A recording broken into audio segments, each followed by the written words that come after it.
ఉన్న బంగారాన్ని విడిపించి ఆ రోజు ఆన్లైన్ రేటుకే మేము కొంటాం. Sharma gold company. నమస్కారం, వెల్కమ్ టు సుమన్ టీవీ. నేను గీతాంజలి. ప్రస్తుతం మనతో పాటు ప్రముఖ జ్యోతిష్యులు మారెళ్ళ రవిశాస్త్రి గారు ఉన్నారండి. ఎంతో మంది గురువులని మనకు పరిచయం చేశారని చెప్పుకోవాలి. చాలా మంది అండి, కనీసం మన దగ్గరలో ఉన్నవాళ్ళు మనకు తెలియలేదే, ఇంత జ్ఞానులు, ప్రత్యేకించి మనకి ఇన్ని రకాలుగా సన్మార్గంలో నడవటానికి ఎంతో బాగా ఉపయోగపడే గురువర్యులు వాళ్ళందరినీ కూడా పరిచయం చేసిన వ్యక్తి ఆయన. వారితో మాట్లాడదాం, వారి గురించి చాలా విలువైన విషయాలు తెలుసుకుందాం. నమస్కారం అండి. నమస్తే అమ్మ. నమస్తే గురుగారు. నవగ్రహాలు, గ్రహాల గమనం ఏ విధంగా ఉంటుందో మనిషి జీవితం అలా ఉంటుందని చెప్తారంటే అంత ప్రభావం ఖచ్చితంగా ప్రతి ఒక్కరి మీద ఉంటుంది ఏదో రకంగా. ఇందులో భాగంగా కొంతమంది జాతకం చెప్పించుకున్నప్పుడు నీకు సూర్యుడు బాగాలేదమ్మా, ఇలా ఈ పని చేయండి, లేకపోతే అంటే రవి గ్రహం బాగాలేదని, ఇలా కుజుడు అని, ఇలా రకరకాలుగా చెబుతూ ఉంటారు. ముందుగా ఈ గ్రహాలన్నింటి గురించి మనం మాట్లాడుకుంటే, ఒకరి జీవితంలో రవి అనుగ్రహం సరిగ్గా లేదు అంటే ఎలాంటి సంకేతాలు ఉంటాయి వాళ్ళ లైఫ్లో? రవి గ్రహం కీర్తి ప్రతిష్టల కారకుడు. అంటే ఉద్యోగ జీవితంలో కానీ ఫ్యామిలీ లైఫ్ లో కానీ ఎక్కడైనా రికగ్నిషన్ మిస్ అవుతుంది అంటే, అబ్బా నేను ఇంత బాగా పనిచేశాను, నాకు సరైన గుర్తింపు లేదు అంటే కారణం మెయిన్ రవి వీక్ ఉన్నాడు. వాళ్ళు ఎలాంటి పరిహారాలు చేసుకోవాలి? అలాంటి ఉద్యోగ పరంగా ఒకటి, ఆరోగ్య పరంగా ఆరోగ్యం భాస్కరాదిత్యత్ అనేది ఇంకోటి. కామన్ గా లేడీస్ లో డి విటమిన్ లోపం ఉంటుంది. డి విటమిన్ లోపం ఉన్నా కానీ రవి తక్కువ ఉన్నట్లే. ఇలా మనకి అనేక కోణాల్లో ఉన్నాయి. అంటే మెయిన్గా మనకు చెప్పుకోవాలంటే అనేక కోణాలు ఉన్నాయి. వీళ్ళు ఏంటంటే వాళ్ళకి ఆ కర్మ ఎందుకు వచ్చింది అంటే, ఎవరైతే ఫాదర్ని రెస్పెక్ట్ చేయరో, మన కీర్తికి ఎవరు కారకుడు? తండ్రి. నాకు ఈ ఐడెంటిటీ వచ్చిందంటే మా నాన్న పలాని వంశంలో పుట్టాను పలాని. ఈ ఐడెంటిటీని మనం సరిగ్గా గౌరవించకపోతే, ఐడెంటిటీని సరిగ్గా గుర్తించకపోతే మనకి సన్ వీక్ అవుతాడు. మన నాన్నగారికి గట్టిగా రోజుకు ఒక ఫోన్ కాల్ చేయండి, 2 నిమిషాలు మాట్లాడండి. లేకపోతే ఫాదర్లీ ఫిగర్స్, బాబాయిలు కావచ్చు, నీ గౌరవం ఇచ్చే పెద్దవాళ్ళు కావచ్చు, నీ జాబ్ ప్లేస్లో పెద్దవాళ్ళు కావచ్చు, రెస్పెక్టబుల్గా 2 మినిట్స్ మాట్లాడండి. సన్ హ్యాపీగా సెట్ అయిపోతాడు. లేదు ఇంకా రోజు ప్రత్యక్ష దైవం సూర్యుడు, దండం పెట్టుకొని హ్యాపీగా సూర్యదేవ నన్ను అనుగ్రహించు, నా శరీరంలోకి శక్తిని ప్రసాదించు, అన్ని విధాలుగా మంచిగా ఉండేటట్టు చెయ్యి, నన్ను ధర్మంలో నడిపించు అని దండం పెట్టవచ్చు. ఇంకా కొద్దిగా అడ్వాన్స్గా వెళ్తే సూర్యుడికి అర్ఘ్య ప్రదానం అని ఉంటుంది. ఓం సూర్యాయ నమః, రవే నమః, భాస్కరాయ నమః అని సూర్యుడికి మనం వాటర్ని సమర్పించి తులసి కోటలో కానీ అర్ఘ్య ప్రదానం కానీ చేస్తే ఇంకా యాక్టివేట్ అయిపోతాడు. ఇది తండ్రిని గౌరవించడం, సూర్యశక్తిని వాడుకోవడం, సూర్యుడికి అర్ఘ్య ప్రదానం ఇవ్వడం. స్తోత్రాల పరంగా వచ్చేసరికి ఆదిత్య హృదయం చదువుకోవడం, ఇవన్నీ చేస్తే సూర్యుడు యాక్టివేట్ అవుతాడు. రైట్. మరి ఇప్పుడు చంద్రుడు, ఒకరి జీవితంలో చంద్రుడు సరిగ్గా లేరు అంటే ఎటువంటి సంకేతాలు ఉంటాయి? చంద్రుడు మనకు బాలేడు అంటే, చంద్రుడు మాతృకారకుడు. నువ్వు తల్లితో రెస్పెక్టబుల్గా లేకపోయినా, తల్లి ఏంటి, నీ మైండ్ అంతా తల్లే, నీ మనసంతా తల్లే. మనోకారకుడు చంద్రుడు, మాతృకారకుడు మనోకారకుడు. మనస్సు ఎప్పుడు బాగుండదు. మనస్సు ఎప్పుడైతే బాగుండదో ఆటోమేటిక్గా ఏమవుతుంది, మొత్తం వీక్ అనమాట. నీ వర్కింగ్ స్టైల్లో వీక్ ఉంటుంది. నీ వర్కింగ్ స్టైల్లో అన్ని మార్పులు వస్తాయి. నీ ఎంటర్టైన్మెంట్లో కరెక్ట్గా ఉండదు, నీ యొక్క మాట తీరు కరెక్ట్గా ఉండదు, నీ ఇంట్లో వాటర్ కరెక్ట్గా ఉండవు, నీ బాడీలో వాటర్ ఎలిమెంట్ కరెక్ట్గా ఉండదు. ఎక్కువ జలుబు చేయటాలు, ఎక్కువ వాటర్ చేంజ్ అయితే ఇబ్బందులు రావడాలు, ఇవన్నీ జరుగుతుంటాయి. వాళ్ళందరూ ఏంటంటే తల్లితో కొద్దిగా ప్రశాంతంగా మాట్లాడండి. తల్లి అబ్బా నా కూతురు నాతో మాట్లాడింది, నా కొడుకు నాతో మాట్లాడండి అని సాటిస్ఫాక్షన్ ఇస్తే నీ చంద్రదోషం పోతుంది. అలాగే చంద్రుడికి ఒక నూలు పోగు అంటారు. మన వస్త్రాలకి కారకుడు చంద్రుడు. నలుగురికి, నీ దగ్గర పనిచేసే వాళ్ళకో లేకపోతే ఎవరికో వస్త్రదానం చేయండి, చంద్రుడు సెట్ అయిపోతాడు. అలాగే వాటర్ డొనేట్ చేయండి, చంద్రుడు సెట్ అయిపోతాడు. నీవు బస్సులో వెళ్తున్నా, పక్కన ఎవరో దప్పిగా అంటున్నారు, నీ వాటర్ బాటిల్ తీసి చంద్రదోషం పోతుంది. తల్లితో చక్కగా మాట్లాడు, చంద్రదోషం పోతుంది. నీ ఇంట్లో వస్త్రాలు మిగిలిపోయినాయి, అవి 10 మందికి ఇవ్వు, పంచు. వేస్టేజ్గా బీరువాళ్ళు ఎందుకు పెట్టుకుంటావు? హ్యాపీగా వస్త్రదానం చేయి, హ్యాపీగా నీకు చంద్రుడు యాక్టివేట్ అవుతాడు. చంద్రుడు యాక్టివేట్ అయితే ఏమవుతుంది అంటే ఎప్పుడూ జాయ్ఫుల్గా ఉంటావు, ఆనందంగా ఉంటావు. అబ్బా అమ్మాయి చూడు ఎంత యాక్టివ్గా ఉందో, ఎంత జాయ్ఫుల్గా ఉందో, చూస్తే ఇవన్నీ వచ్చేది చంద్రుడి వల్ల. చంద్రుడి ఎనర్జీని తీసుకొని రావాలి. హ్యాపీగా చంద్రుడి దండం పెట్టుకో, శక్తి నువ్వు చంద్రుడి కానీ పాలు నైవేద్యం పెట్టు, శక్తి పొందుతావు. వస్త్రదానం చెయ్యి. జీవన విధానంలో మనం అలవాటు చేసుకుంటే చాలా వరకు యాక్టివేట్ అవుతుంది. అమ్మతో మాట్లాడితే చంద్రుడు, నాన్నతో మాట్లాడితే సూర్యుడు, బ్రదర్తో మాట్లాడితే కుజుడు. ఇప్పుడు కుజుడు విషయానికి వద్దాం. ఒకరి జాతకంలో కుజుడు సరిగ్గా లేడు అని అనడానికి సంకేతాలు ఏముంటాయండి? ఎలా తెలుసుకోవాలి? కుజుడు రక్షణ కారకుడు. నీకు ఇన్సెక్యూరిటీ ఫీలింగ్స్ ఎక్కువగా అయినాయి అంటే ఆటోమేటిక్గా సెక్యూరిటీని ఇచ్చేవాడు బ్రదర్లీ ఫిగర్. నా పక్కన అన్నో తమ్ముడో ఉన్నాడు అంటే ధైర్యం.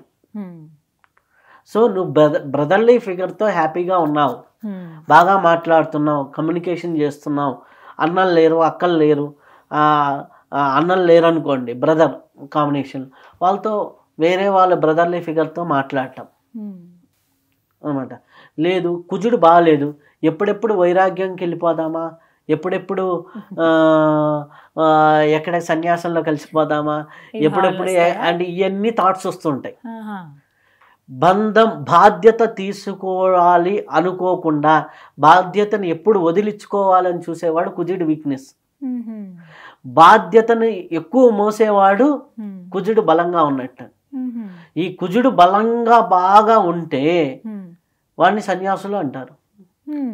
వాడు సమాజాన్ని తన కుటుంబంగా బాధ్యతగా స్వీకరిస్తారు. నువ్వు ఇంట్లో ఉన్న నలుగురినే బాధ్యతగా స్వీకరించవు, సమాజాన్ని బాధ్యతగా స్వీకరించి తన జీవితాన్ని సమాజానికి అంకితం చేయాలంటే ఎంత బాధ్యత కావాలి? వారికి కుజుడు బాగుంటాడు. కుజుడిని సహస్రారానికి అధిపతి అంటారు. మనలోకి విశ్వశక్తి ఎక్కువ తీసుకురావాలన్నా కుజుడే కారణం. మరి కుజుడు అనుగ్రహం కలగాలంటే ఏం చేయాలండి? బ్రదర్లీ వ్యక్తులతో బాగుండాలి, కందిపప్పు బాగా తినాలి, పగడాలు. అందుకనే ఇటువంటి ఇబ్బందులు రాకుండా ఉండాలి. అన్నదమ్ములతో బాగా సత్సంబంధాలు ఉండాలి. అలాగే గైనిక్ సిస్టమ్ బాగుండాలని ఆడపిల్లలకి తాలిబొట్లు 2 పగడాలు పూసలు ఖచ్చితంగా పెడతారు. అన్న బాగా పలకరించాలి, అన్న బాగా చూసుకోవాలి, ఈ అమ్మాయికి గైనిక్ సమస్యలు ఏమీ ఉండకూడదు అని తాలిబొట్టులో పగడాలు పెడతారు. మనస్సు చెడిపోకూడదు అని ముత్యాలు పెడతారు. శని దోషం రాకూడదు అని నల్ల పూసలు వేస్తారు. గురుబలం ఎప్పుడు బాగుండాలి అని పసుపుతో దారం వేస్తారు. గురుబలం బాగా అనుగ్రహించాలి అని బంగారం పెడతారు. బంగారంతో పసుపు దారంతో ఈ నవగ్రహాలన్నీ ఈ పిల్లకి ఏం కాకూడదని తాలిబొట్టులో కట్టేది. ఇంత అర్థం ఉంది అందులో. తాలిబొట్టులతో కుజుడికి సంబంధించి అనమాట. ఆ కుజుడికి సంబంధించి ఎక్కువ కందిపప్పు, అలాగే బ్రదర్లీ ఫిగర్తో మాట్లాడటం, అలాగే ఆధ్యాత్మిక క్షేత్రాలకి ఏదన్నా కొద్దిగా హెల్ప్ చేస్తూ ఉండటం, ఇటువంటివి చేస్తూ ఉన్నా, అలాగే సుబ్రహ్మణ్యేశ్వర స్వామిని పూజిస్తూ ఉన్నా, సుబ్రహ్మణ్య తత్వాన్ని పూజిస్తూ ఉన్నా చాలా మంచిది. నాగదేవతల్ని పూజిస్తూ ఉన్నా, నాగదేవతకి పాలు పోస్తూ ఉన్నా, ఇట్లాంటివన్నీ చేస్తూ ఉంటే కుజుడు యాక్టివేట్ అవుతాడు. అలాగే బుధుడు బుద్ధికి కారకుడు. మనలో బుద్ధికి, క్యాలిక్యులేషన్కి, మ్యాథమెటిక్స్కి, వీటన్నిటికీ కారకుడు బుధుడు. ఎప్పుడైతే బుద్ధి పెరిగిందో వాడు బాగుంటాడు జీవితంలో. బుద్ధి పెరగలేదనుకోండి వాడు వీక్గా అవుతాడు. ఇప్పుడు ఫర్ ఎగ్జాంపుల్ చూసుకోండి, మార్చి ఏప్రిల్లో పుట్టిన వాళ్ళకి చాలా మందికి లెక్కలు రావు.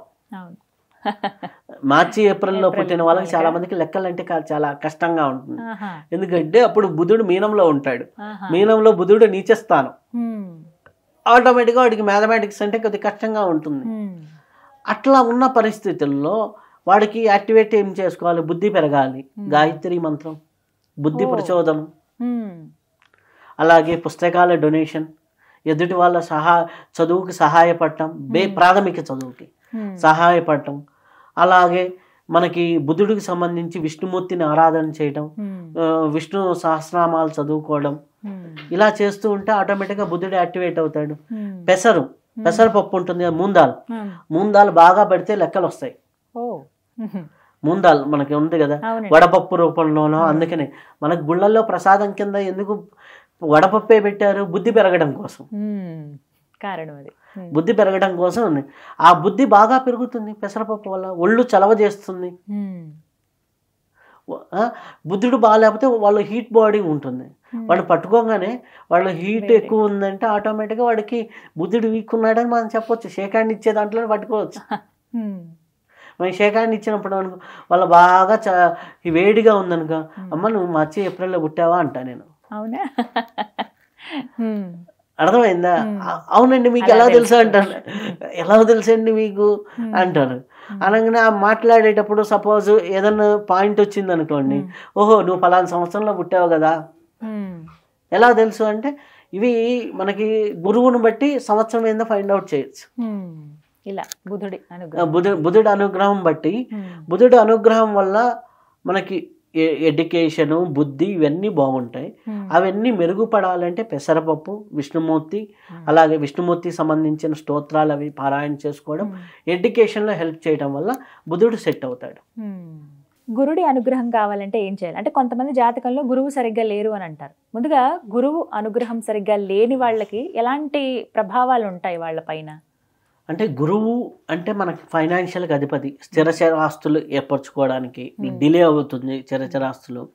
అలాగే కొంతమందికి ఆలస్యం అవుతుంటుంది, వాళ్ళకి డిస్సాటిస్ఫాక్షన్ ఉంటుంది, ఆందోళన ఉంటుంది, రేపు ఏమైపోతామో అని ఉంటుంది, యాంగ్జైటీస్ ఎక్కువ ఉంటాయి. ఎవరో హార్ట్ అటాక్ న్యూస్ వింటే వీళ్ళకి వస్తుందేమో అన్నట్టుగా భయాలు ఉంటాయి.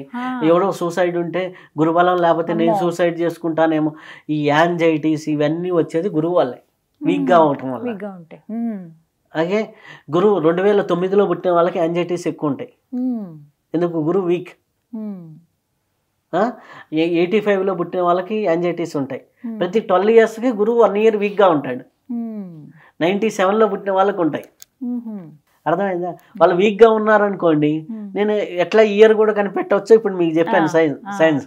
సో అలా వాళ్ళకి వీక్గా ఉన్న దాన్ని బట్టి మనం చెప్పచ్చు. ఇప్పుడు ఫర్ ఎగ్జాంపుల్ 72లో పుట్టారు, 73 అట్లా ఉన్నారు, వాళ్ళకు కూడా గురువు ఇట్లా ఈ ఇయర్స్ అన్నీ గురువు మకరంలో ఉన్నప్పుడల్లా గురువు నీచం. గురువు వీక్గా ఉన్నప్పుడు వాళ్ళకి ఏంటి కొద్దిగా ఈ యాంగ్జైటీస్, డిస్సాటిస్ఫాక్షన్స్ ఇవన్నీ ఉంటాయి. ఎప్పుడైతే ఆ డిస్సాటిస్ఫాక్షన్స్, యాంగ్జైటీస్ ఎక్కువగా ఉన్నాయో వాళ్ళు ఏ పని చేయాలన్నా భయపడతారు. భయపడ్డప్పుడు ఆటోమేటిక్ ఇల్లు కొనాలన్నా కొనలేరు, ఇంకోటి ఏదన్నా కొనాలంటే ఏం కొనలేరు, ఇంకోటి ఏదన్నా చేయాలంటే చేయలేరు. మరి గురువు అనుగ్రహం కలగాలంటే బేసికల్ గా గురువు ప్రదేశాలను ఉపయోగించుకోవడం.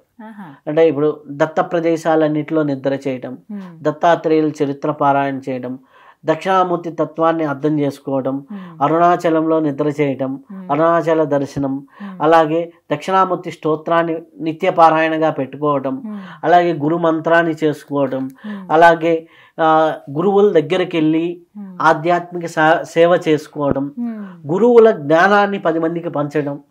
ఆధ్యాత్మిక జ్ఞానాన్ని పంచితేనేమో గురువు బాగుంటాడు, భౌతిక విజ్ఞానాన్ని పెంచితేనేమో బుధుడు బాగుంటాడు.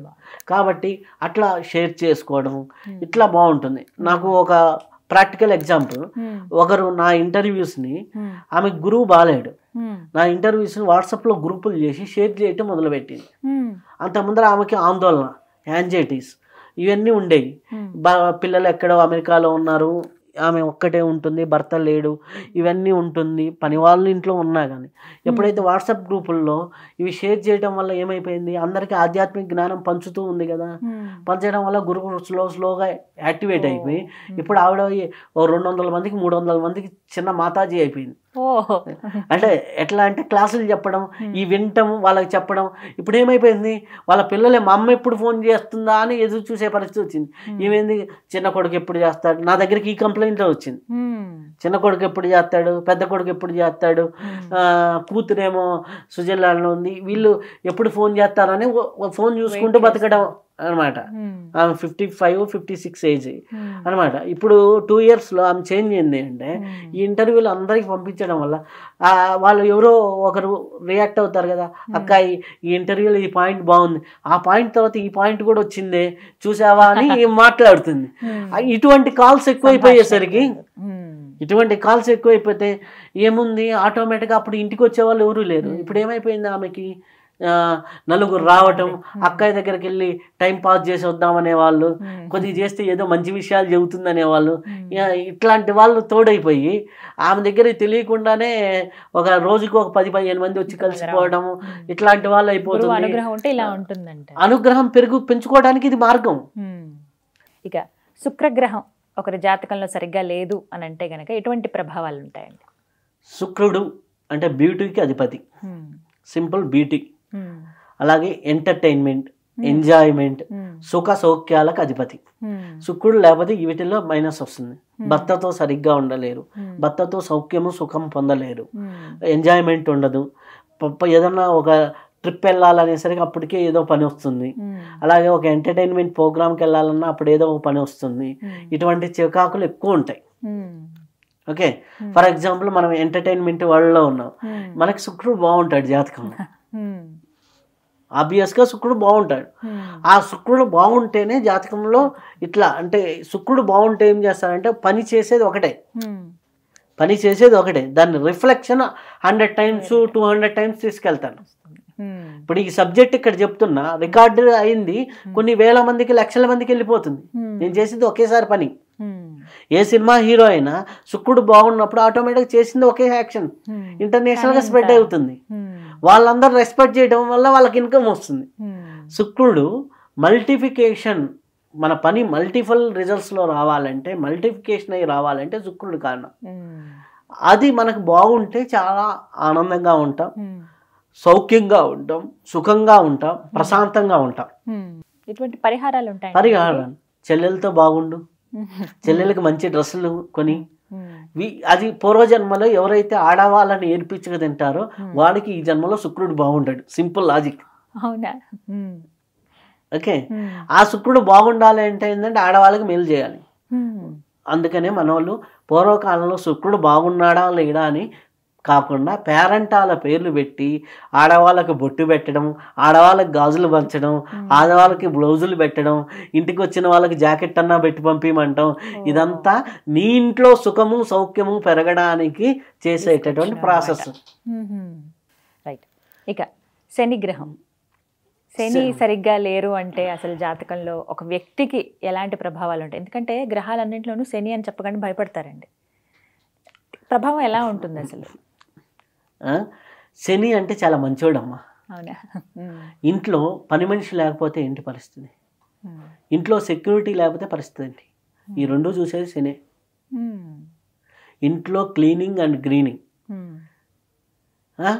స్వచ్ఛ భారత్ అని మోడీ పెడితే హ్యాపీగా ఫీల్ అయ్యి. ఎందుకు చెప్పంట, భారతదేశంలోనే శని ఉండరు, శని దోషం తగ్గుతుంది. ఎంత స్వచ్ఛ భారత్ అమలు అయితే భారతదేశంలో శని దోషం తగ్గుతుంది. ఇప్పుడు అమెరికాకి వెళ్ళినప్పుడు ఎందుకు శని దోషం తక్కువ ఉంటుందని చాలా మంది జ్యోతిష్యులు చెబుతుంటారు. ఎందుకంటే అక్కడ క్లీన్ అండ్ గ్రీన్ గా ఉంటుంది కాబట్టి శని అనేది ఎఫెక్ట్ అనేది తక్కువ ఉంటుంది. ఎంత క్లీన్ అండ్ గ్రీన్ గా ఉంటే అక్కడ శని దోషం లేదు. ఇళ్లలో చూస్తే వాష్రూమ్స్ ఎంత నీట్ గా ఉంటే శని దోషం అంత బాగున్నట్టు లేనట్టు, నీట్గా ఉంటే. అలాగే నువ్వు శని దోషం వల్ల ఏంటి అంటే పనులు ఆలస్యం అవుతాయి, డిలే అవుతాయి, చిన్న చిన్న వర్కుల దగ్గర డిలే అవుతాయి. అటువంటి వాటికి అన్నిటికీ బ్రేక్ చెప్పుకోవడానికి. శని బాగాలేకపోతే ఉదయాన్నే నిద్ర లేవలేరు, బద్ధకం ఎక్కువైపోతుంది. బద్ధకం ఎక్కువైపోతే ఇండైజెషన్ ఇష్యూస్, మోషన్ సిస్టంలో కంప్లైంట్స్, ఇవన్నీ మలబద్ధకాలు రావడం, ఇవన్నీ జరుగుతాయి. వీటన్నిటికీ సైకిల్. సో ఇవన్నిటి వల్ల లేజీనెస్ వస్తుంది. లేజీనెస్ వల్ల చూద్దాంలే, శని దోషం ఉన్న వాళ్ళు ఒక వ్యక్తిని మీరు కలిపెట్టాలంటే చూద్దాంలే, చేద్దాంలే, రేపు చేస్తానులే, ఎల్లుండి చేస్తానులే, ఇప్పుడేనా ఒక 5 నిమిషాల తర్వాత చూస్తారు, అబ్బా ఇప్పుడు టైర్డ్గా ఉన్నాను, ఇవన్నీ చెప్పేవాళ్ళు ఎవరైతే పోస్ట్ పోన్మెంట్ యాటిట్యూడ్, లేకపోతే అబ్బా చెయ్యాలా, లేవాలా, చూడాలా అనే ఒక నీరసమైన యాటిట్యూడ్ చూపించే వాళ్ళందరికీ శని నెత్తి మీద కూర్చోన్నాడు. Clear cut. మరి అనుగ్రహం పొందాలి అంటే ఆహారంలో నువ్వులు. నీకు ఒక వికలాంగుడు కనిపించాడంటే దానం చేయండి, అన్నం పెట్టండి, మంచి మంచి శని క్షేత్రాలను దర్శనం చేసుకోండి, ఉదయాన్నే చెమట పట్టేటట్టు పని చేయండి, వాకింగ్ చేయండి. బాడీకి చెమట పట్టిన వాడికి శని పట్టడు. శరీరానికి చెమట పట్టేటట్టు పనిచేయాలి. నిజంగా ఎంత చక్కగా ఆలోచించి ఇవన్నీ పెట్టారు. రైట్. ఇవన్నీ కూడా శని అనుగ్రహం పొందాలంటే ఇవి చేస్తూ ఉంటారు. శని అనుగ్రహం జరగాలి అంటే ఈ నలుగు అనేది సపరేట్గా వచ్చింది. ఇది మామూలుగా శని అనుగ్రహానికి వికలాంగులకి హెల్ప్ చేయటం, అలాగే నువ్వుల నూనె వాడుకోవడం, నువ్వుల పదార్థాలు వాడుకోవడం, శివుడికి అభిషేకం చేసుకోవడం, శివాభిషేకం చేసుకోవడం, అలాగే ఆంజనేయ స్వామికి తమలపాకులతో పూజ చేసుకోవడం, హనుమాన్ చాలీసాని పారాయణ చేసుకోవడం ఈ శని అనుగ్రహానికి బాగా ఉంటుంది. ఇంట్లో పని వాళ్ళని బాగా చూసుకుంటే, పని వాళ్ళని ఏడిపించకుండా ఉంటే, వాళ్ళని ఏడిపించి పని చేయించకుండా ఉంటే శని అనుగ్రహం ఉంటుంది. నువ్వు ఎంత పని వాళ్ళని ఏడిపిస్తున్నావు, కింద వాళ్ళని ఏడిపిస్తున్నావు అంటే శని నీకు దెబ్బ వేస్తున్నాడు, గుర్తుపెట్టుకో. నీ కింద పనివాడు ఏడుస్తున్నాడు అంటే నీకు దెబ్బ, అది నీ వల్ల. అంటే వాడికి ఇప్పుడు 100 రూపాయలు పనిచేసే 100 రూపాయలు ఇవ్వు, 100 రూపాయల వస్తువుకి 200 ఇవ్వటం కూడా అనవసరం. 100కి 100 ఇవ్వు. నువ్వు 90 ఇచ్చి 100 చేసుకున్నావా, శని దెబ్బ. కాబట్టి ఇంట్లో పని వాళ్ళని జాగ్రత్తగా చూసుకో, వికలాంగులను చూసుకో, నీ బాత్రూమ్ క్లీన్ చేసే వాళ్ళని నీట్గా చూసుకో, వీళ్ళని బాగా చూసుకుంటే శని అనుగ్రహం బాగుంటుంది. ఇక ఒక వ్యక్తి జాతకంలో రాహు సరిగ్గా లేరు అనేటప్పుడు ఎలాంటి సంకేతాలు ఉంటాయండి, ఆ ప్రభావం ఎలా ఉంటుంది? రాహు మహాదశ వచ్చినా, రాహు ఉన్నా కానీ వాళ్ళు ఒక చోట స్థిరంగా ఉండరు, ఫికిల్ మైండ్. ఇప్పుడు మనకి ఒక వాటర్లో వరద నీరు ఉందనుకోండి, వరద నీరు ఉధృతిగా వస్తుంటుంది, అది రాహుకి ఇండికేషన్. ప్రశాంతమైన నీరు చంద్రుడికి ఇండికేషన్. గంగా జలము పవిత్రమైన గురువుకి ఇండికేషన్. గ్రీనరీ వాటర్ ప్రకృతిలో జలాలు బుధుడికి ఇండికేషన్. తీర్థాలు శుక్రుడికి ఇండికేషన్. మురికి నీరు శనికి ఇండికేషన్. వరద నీరు రాహుకి ఇండికేషన్. రాహు ఎప్పుడైతే బాగాలేదు ఆటోమేటిక్గా ఉధృతి ఎక్కువ ఉంటుంది, వరద నీరులాగా ఉంటుంది. వాళ్ళు స్థిరత్వం ఉండదు, పరిగెత్తుతూ ఉంటారు, ఏదైనా కంగారుగా ఉంటారు. వాళ్ళు ఏదో ఉందో టేస్ట్ చేయాలి, ఆ ఫుడ్లో ఏముందో టేస్ట్ చేయాలి. లేకపోతే ఎంగేజ్లో వచ్చింది అనుకోండి, వాళ్ళకి చాలా డేంజర్. రాహు ఏంటంటే అక్కడ ఏముందో తెలియదు, ఇదేందో తెలుసుకోవాలి. టీనేజ్లో ఉన్న వాళ్ళకి రాహు వచ్చింది అనుకో, రొమాన్స్ ఏందో తెలుసుకోవాలి, లేకపోతే దాంట్లో ఏముందో, దీంట్లో ఏముందో, ఆ నెగిటివ్ ప్రోడక్ట్స్లో ఏముందో, దురలవాట్లు, ఇటువంటి వాటికి అన్నిటికీ కనెక్ట్ అయిపోతారు, నెగిటివ్ని యాక్సెస్ చేస్తారు. అదే రాహు బాగుందనుకోండి, ఏం చేస్తారు, ఎట్లా లాజికల్గా పనిచేయాలి, ఎక్కడ లాజికల్గా థింక్ చేయాలి, ఎక్కువ పనులు ఒకేసారి ఎట్లా చేయాలి, మల్టీ టాస్కింగ్, ఈ పని 4 పనులు చేయాలి అనే కాన్సెప్ట్లో ఉంటుంది. పని చేసేవాడికి రాహు మంచిది, పని చేయకుండా చదువుకునేవాడికి రాహు ఇబ్బంది. సో రాహు బాగుండాలి అంటే ఏం లేదు, ఫిష్లకు ఫుడ్ వేస్తే చాలు. రాహు అనుగ్రహం. అలాగే క్యాప్ పెట్టుకుంటే చాలా వరకు రాహు అనుగ్రహం వస్తుంది. అదెలా అంటే మీకు ఫర్ ఎగ్జాంపుల్ చెప్తే, మీకు రాహు చికాకు పర్సన్. ఇప్పుడు చూడండి, క్యాప్ పెట్టుకున్న వాళ్ళు గమనించండి, వాళ్ళ వల్ల వేరే వాళ్ళకి చికాకు ఉంటుంది, కానీ వాళ్ళు చికాకు ఉంటారు. అబ్బా ప్రపంచం అంతా ప్రశాంతంగా ఉన్నట్టుగా ఉంటుంది.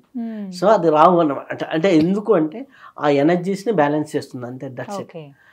రాహు ఎప్పుడైతే బ్యాలెన్స్గా ఉండాలి అంటే చేపలకి ఫుడ్ వేయటం, వితంతువులకి హెల్ప్ చేయడం, ఉగ్ర దేవతలను ఆరాధన చేయడం, అంటే దుర్గా అమ్మవారిని, చండీ అమ్మవారిని ఆరాధన చేయడం. ఇప్పుడు మనకి చండీ హోమం చేశారనుకోండి, ఎవరికైనా హ్యాబిట్స్ ఉంటే మానేదానికి ఆస్కారం ఉంది. ఎవరైనా విపత్తికర పరిస్థితులు ఉన్నాయనుకోండి, అమ్మవారి ప్రత్యంగిర అమ్మవారి సంబంధించిన హోమాలు కానీ, ప్రత్యంగిర అమ్మవారిని ఆరాధన చేసినా కానీ, లేకపోతే ఎనీ ఉగ్రదేవత, దుర్గా అమ్మవారు, చండీ అమ్మవారు కొద్దిగా ఉగ్రదేవత అనమాట. వాళ్ళకి ఏంటంటే రాహు తత్వంలో వరదను ఆపాలి అంటే అదే తీవ్రంగా ఫోర్స్ అవసరం. వరద నీరుని ఆపాలి అంటే అదే ఫోర్స్ అవసరం, ఇటు నుంచి కూడా ఫోర్స్ అవసరం. అమ్మ ఆగమ్మ అవసరంలే, ఎగిరేవాడికి బాగా ఇంట్లోకి వచ్చి ఒకటి చిందులు వేసి అది ఇది అని ఉన్నాడు అనుకో, ఫెట్మని ఒకటి కొట్టి ఆపాలి, ఆగిన తర్వాత నిదానంగా చెప్పాలి. సో ఆ ఫెట్మని తగిలేది ఉగ్రదేవత. ఎనీథింగ్ ఉగ్రదేవత ఇట్లాంటి వాళ్ళ దగ్గరికి తీసుకెళ్ళినా బాగుంటుంది. అలాగే రాహు ఎవరికైతే బాగుండదో లెగ్స్ అన్ని కాళ్ళు నొప్పులు ఉంటాయి వాళ్ళకి. అందుకని ఆ లెగ్స్ అన్ని ఇబ్బంది ఉంటాయి. సో అటువంటి వాళ్ళకి కాళ్ళ నొప్పులు, కాళ్ళ నొప్పులు వస్తున్నాయి, కాళ్ళ నొప్పులు, కొద్దిగా నడిచినా కాళ్ళ నొప్పులు వస్తున్నాయి అంటే మనం ఫిక్స్ అవ్వచ్చు వాళ్ళకి రాహు బాగాలేదు. అమ్మవారి ఆరాధనే, అమ్మవారి ఆరాధన, ఉగ్రదేవత ఆరాధన, దుర్గా, చండి, ప్రత్యంగిర, వారాయి ఇటువంటి అమ్మవారి గుళ్ళకి వెళ్ళి వస్తూ ఉన్నా, లేకపోతే అటువంటి దగ్గరకి వెళ్ళి ఏదన్నా నిమ్మకాయ తెచ్చేసి పెట్టుకొని పండుకున్నా, ఇటువంటి అన్నీ కూడా బ్యాలెన్స్ అవుతూ ఉంటాయి. చికాకు తత్వాన్ని దూరం చేసుకోవటమే రాహు తత్వాన్ని దూరం చేసుకోవడం. చికాకుతో పాటు మనకేంటి, చికాకు లేకుండా మల్టీ టాస్కింగ్ అప్లై కావాలంటే రాహుతత్వం వర్క్ చేసుకోవడం. మల్టిపుల్గా వర్క్ చేయాలంటే రాహువే. లో లెవెల్ రాహువు ఏం చేస్తాడు, చికాకు తత్వాన్ని ఇస్తాడు. అదే విధంగా కేతువు, ఒక వ్యక్తి జాతకంలో కేతువు సరిగ్గా లేరు అని అంటే ఎలా ఉంటాయి? కేతువు ఆధ్యాత్మిక తత్వానికి కారకుడు. ఎవరైతే ఆధ్యాత్మికంగా బాగా ఎదగాలనుకున్నారో కేతువు బాగుండాలి. మెడిటేషన్ బాగా కుదరాలంటే కేతువు బాగుండాలి. అలాగే కేతువు ఓవర్ చికాకులు అంటే వాళ్ళు ఎందుకు పడుతున్నారో కూడా తెలియదు. వాళ్ళకి జనరల్గా తల వెనక భాగము, మెడలు లాగుతూ ఉన్న వాళ్ళకి కేతువు బాగుండదు. ఎక్కువగా స్ట్రెస్ఫుల్, భుజాల మీద ఏదో భారం మోసేస్తున్నాం, ప్రపంచాన్ని ఏదో మోసేస్తున్నాం అంటారు. నేను లేకపోతే ఇంట్లో ఏం జరగదని అంటుంటారు. మొత్తాన్ని మోసేస్తున్నట్టు ఫీల్ అవుతుంటారు. వాళ్ళు లేకపోతే హ్యాపీగా అన్నీ జరుగుతాయి. కానీ ఆ ఫీలింగ్ ఉంటుంది, వాళ్ళంతా మోసేస్తున్నట్టుగా ఇవన్నీ. సో వాళ్ళకి ఓవర్ బర్డన్గా ఫీల్ అవుతుంటారు. వాళ్ళు సింపుల్ సన్యాసుల్ని పూజిస్తే చాలు, లేదా ఓల్డ్ గుళ్ళు ఏదైనా రెనోవేషన్ జరుగుతుంటే పోయి హెల్ప్ చేసినా, అక్కడ ఏదైనా సేవ చేసినా, లేకపోతే డబ్బు ఇచ్చినా, ఏది చేసినా కానీ హెల్ప్ అవుతుంది. కాబట్టి ఇటువంటి ఏదైనా చేస్తే టెంపుల్స్కి కానీ ఇట్లా చేయటం, సన్యాసులకు వస్త్రదానం చేయటం ఇది ఉంటుంది. కేతువు బాగుంటే వాళ్ళకి ధ్యానం కుదురుతుంది, ఆధ్యాత్మికత కుదురుతుంది, పీస్ఫుల్ లైఫ్ ఉంటుంది, హ్యాపీగా ఉంటుంది. మోక్షకారకుడు కేతువు.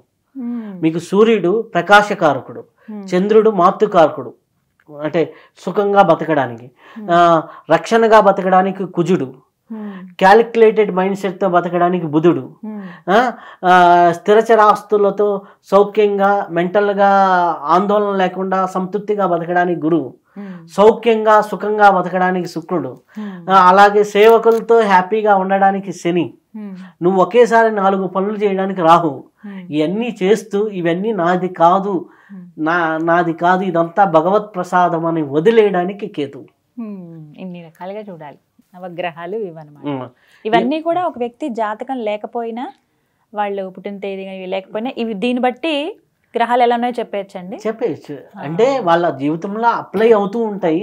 వాళ్ళకి తెలిసినా తెలియకపోయినా వాటిల్లో మనకి పూర్వం నుంచి ఏంటంటే మన కల్చర్లో అలవాటు చేసేసారు నవగ్రహాలను బ్యాలెన్స్ చేసుకో. తండ్రితో బాగుంటే రవి, తల్లితో బాగుంటే చంద్రుడు, బ్రదర్తో బాగుంటే కుజుడు, మంచి ఎడ్యుకేషన్కి ఇట్లాంటి వాటికి హెల్ప్ చేస్తుండి వాటితో బాగుంటే బుధుడు, ఆధ్యాత్మికవేత్తలతో బాగుంటే ఆటోమేటిక్గా గురువు, అలాగే సిస్టర్స్తో బాగుంటే శుక్రుడు, సేవకులతో బాగుంటే శని. అలాగే నీకు ఎటువంటి ఓవర్ యాక్షన్స్ లేకుండా వృద్ధులతో ముసలి వాళ్ళతో బాగుంటే కేతువు, వితంతువులతో ఇట్లాంటి వాళ్ళని తక్కువ చేయకుండా చూస్తూ ఉంటే రాహువు. వితంతువులకు అధిపతి రాహు, వృద్ధులకు అధిపతి కేతువు. సింపుల్. ఇవన్నీ నీ జీవితంలో నువ్వు ఇంట్లో నుంచి బయటకు వచ్చేటప్పుడు నాన్న బాగున్నావా, అమ్మ బాగున్నావా, ఏం రా బాగా చదువుతున్నావా, ఆ పలకరింపులు చేసుకుంటూ వస్తే, ఒక పూజారి గారు గుడికి వెళ్ళావు, పూజారి గారిని పలకరించావు, హ్యాపీగా ఉన్నారా అంటే గురువు బాగుంటాడు. ఆటోమేటిక్గా అక్కతో అన్నతో పలకరించావంటే అయిపోయింది, పని వాళ్ళని పలకరించావంటే అయిపోయింది. ఎవరో ఒక వితంతో ఎదురొచ్చింది పలకరించావనుకోండి, అంటే ఏవో పూజలు ఇవన్నీ చేసేసే కన్నా నిత్య జీవితంలో ఇవన్నీ చేసుకున్నావు అనుకో అయిపోతుంది. నువ్వు గోధుమ పిండి తిన్నావు, గురువు బాగుంటాడు. బియ్యం తిన్నావు, ఆహారంలో బియ్యం తిన్నావు, చంద్రుడు బాగుంటాడు. మినప్పప్పు తింటే ఆటోమేటిక్గా నీకు శుక్రుడు బాగుంటాడు. అలాగే శనగలు తింటే గురువు బాగుంటాడు, కందులు తింటే కుజుడు బాగుంటాడు, పెసరపప్పు తింటే బుధుడు బాగుంటాడు, ఉలవలు అలసందలు తింటే రాహుకేతువులు బాగుంటారు. ఇవి ఆహారంలో చెప్పారు, మన నిత్య జీవిత విధానంలో చెప్పాను. నువ్వు ఎక్కడ ఏం పని చేస్తున్నావు చూస్తాడు. అంతా భగవత్ స్వరూపమే, నాదేమీ లేదు, ఈ శరీరం భగవత్ ప్రసాదమే, నేను ఇక్కడ చేస్తున్న ప్రతి పని కూడా భగవంతుని ప్రసాదమే, నేను తినేది భగవంతుని నైవేద్యమే, నేను పెట్టేది భగవంతుని నైవేద్యమే, ఇదంతా భగవత్ కృపే, సృష్టి అంతా నువ్వు తినే దాంట్లో భగవంతుడు అన్నిట్లో ఉన్నాడు అనే భావంతో, నేను తినే దాంట్లో ఉన్నారు, నేను చేసే దాంట్లో ఉన్నారు కాబట్టి భగవంతుడు కొన్ని పనులు తండ్రి ఎదురుగా ఉన్నప్పుడు నువ్వు ఎలా చేస్తావు, డిసిప్లిన్గా చేస్తావు. బాస్ ఎదురుగా ఉన్నప్పుడు నువ్వు చాలా డిసిప్లిన్గా ఉంటావు.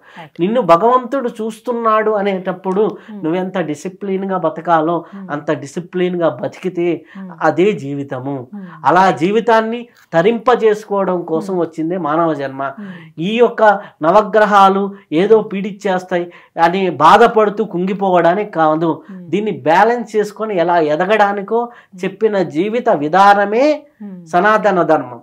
ఇది కాకుండా నేను ఏదో చేసేస్తాను, ఏదో ఉండిపోతాను, ఎక్కడో వెళ్ళిపోతాను అని మురికి నీళ్ళల్లో కొట్టుకోపోయినట్టు అంటే నువ్వు మురికి నీళ్ళలో ఉన్న ఒక జీవిలాగే బతుకుతావు కానీ మూఢనమ్మకాల్లో బతికే జీవిలాగే ఉంటావు. కానీ దీని వెనక సైన్స్ తెలుసుకుంటే ఆటోమేటిక్గా అద్భుతాలు జరుగుతాయి.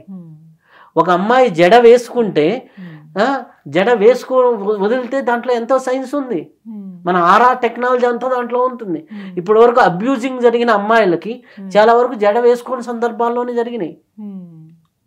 ఆరాకి పర్మిషన్ ఇచ్చారు. ఎప్పుడైతే మన కొప్పు ఇక్కడ కట్టారో అనమాట, జెంట్స్ అయితే పిల్లక కొప్పు కట్టేశారో ఆటోమేటిక్ ఆరా క్లోజ్ అవుతుంది.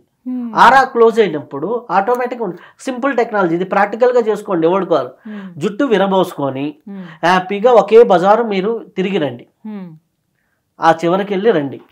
జడ వేసుకొని అదే బజార్ తిరిగి రండి. జుట్టు విరబోసుకొని పోయి వచ్చినప్పుడు మీకు ఎంత ఎనర్జీ వీక్ అవుతుందో మీరే చూడండి. ఇంటికి వచ్చేసి నీరసం అవుతుంది. అదే జడ వేసుకున్న రోజు నీరసం రాదు. ఎందుకంటే నీ ఆరా క్లోజ్ అయి ఉంటుంది. నీ ఆరా క్లోజ్ అయినప్పుడు నీ ఆరాలోకి ఎవడైనా ప్రవేశించవచ్చు. ఓ జుట్టు విరబోసుకొని వెళ్తుంది అనుకో, ఈ అమ్మాయి అందంగా ఉందని ఏదైనా కామెంట్ చేయొచ్చు. జడ వేసుకున్న అమ్మాయిని కామెంట్ చేసే వాళ్ళు తక్కువ ఉంటారు, కావాలంటే చూసుకోండి. రైట్. సో నవగ్రహాల అనుగ్రహం ఎలా పొందాలి, అసలు అవి బాగా లేకపోతే జీవితం పైన ఎలాంటి ప్రభావం పడుతుందని చాలా చక్కగా చెప్పారు గురుగారు. థ్యాంక్ యూ సో మచ్ అండి. నమస్తే. థ్యాంక్ యూ అమ్మా.